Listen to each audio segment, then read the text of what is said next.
Hello boys and girls.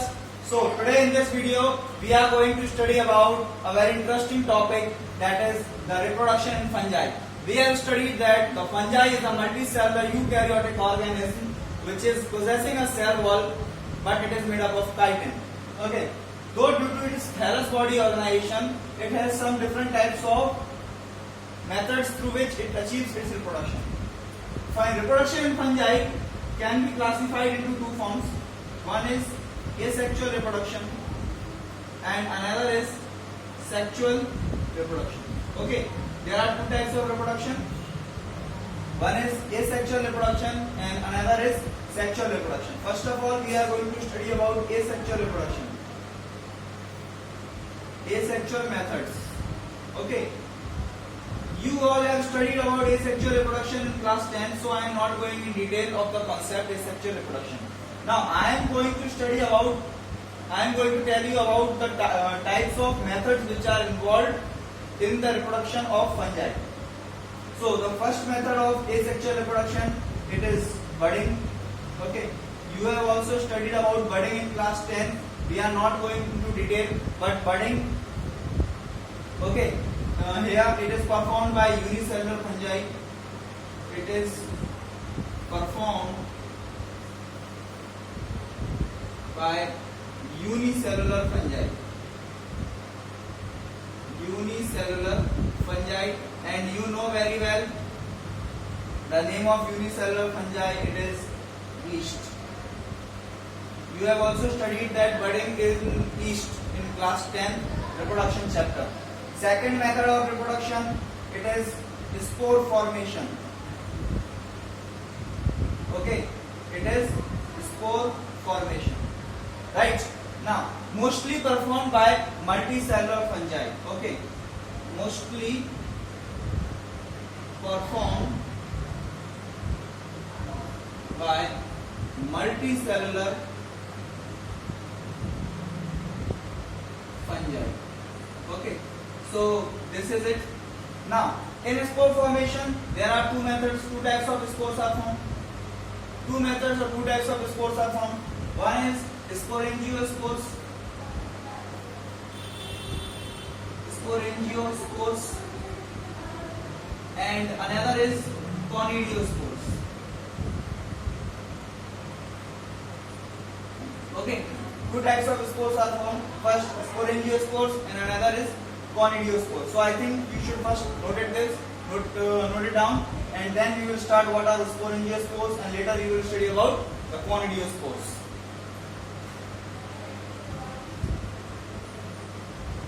So I hope you all have noted this. Now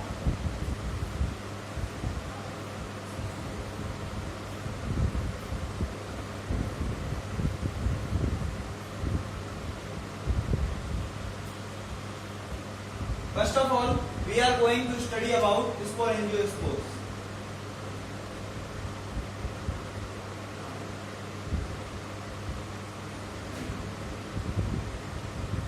Okay. Before this, you should study what do we mean by spore.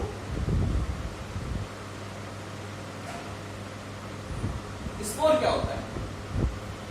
Spore is a microscopic cellular body, okay, which is capable of developing into a complete new organism. जैसे for example, if this is a spore, on development it can form a complete new organism. Okay, on development this spore is able to form a complete new organism. So spore means a small microscopic cellular structure which on development can form a complete new organism. So we can write the definition of spore: a microscopic cellular structure which can form a complete new organism. This is spore. Now, how sporangiospores are formed? Sporangiospores. The sporangiospores are the spores which are formed in sporangium. Okay, so sporangiospores, they are formed in sporangium. Okay, now what is sporangium? What is sporangium? A sporangium is a pouch. A sporangium is a pouch in which the spores are formed and are stored for some time. In the diagram we will see it completely. First of all, we will write down the definition. Sporangium, a pouch in which spores are formed and are stored for some time. So this is sporangium. One more important thing, this definition of spore and sporangium is not only confined up to the kingdom fungi. You can use this definition of spore and sporangium in all the organisms, for all the organisms in which the formation and the development of spore takes place. So this is sporangiospore. Now we are going to study about how these sporangiospores help in the reproduction. Okay, so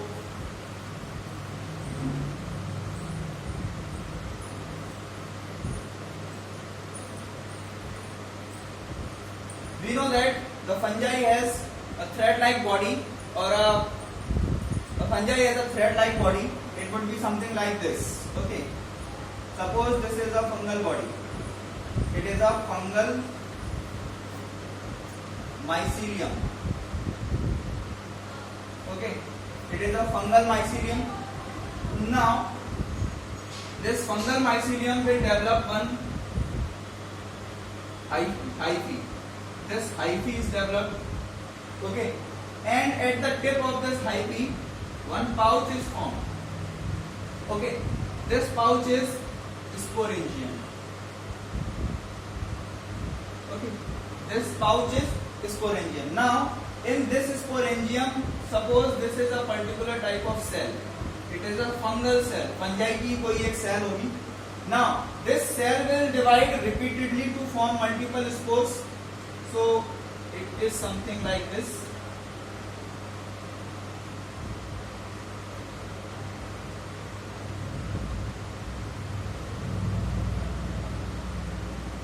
So many spores are formed.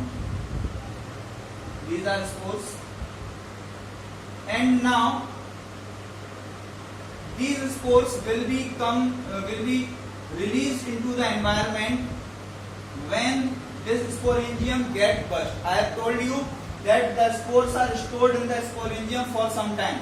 They are stored in the sporangium for the time till it is not getting burst, till the wall of this sporangium are not getting ruptured. As soon as the wall of this sporangium get ruptured, the spores present inside the sporangium are released into the environment and they are dispersed to the different directions with the help of air. Okay, so that's here we can see that suppose this is sporangium and it has burst. This is the rupturing of sporangium and the spores are released out. They are released into the air in the environment, and when the spores are released in the environment, they are capable of obtaining the nutrition from the body on which they land. Suppose the spores are released into air and they are travelled to different directions with the help of air current.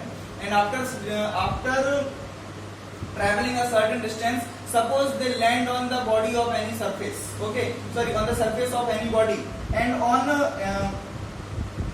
landing on the surface of any body, they will perform so because they are the cellular structure, they will perform cell division and will develop into a new fungal mycelium. Okay, this is development. Here we can see that only a single parent fungi is involved in the complete process of forming a new fungi. This is the method of asexual reproduction, and since these spores are formed in sporangium, that's why they are known as sporangiospores. Okay. Now these spores,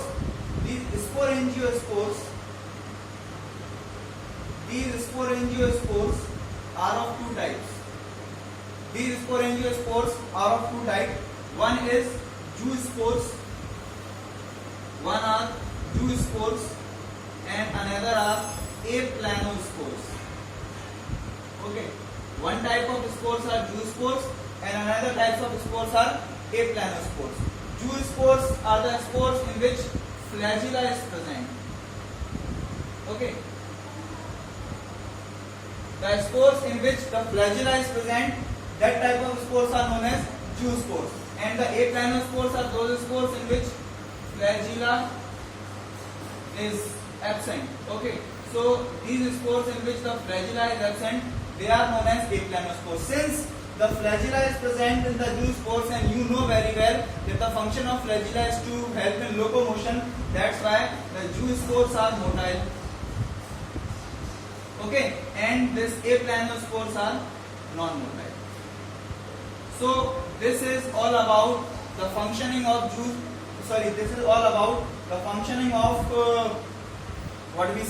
sporangiosperms in the formation of new fungi through asexual reproduction. Note it down.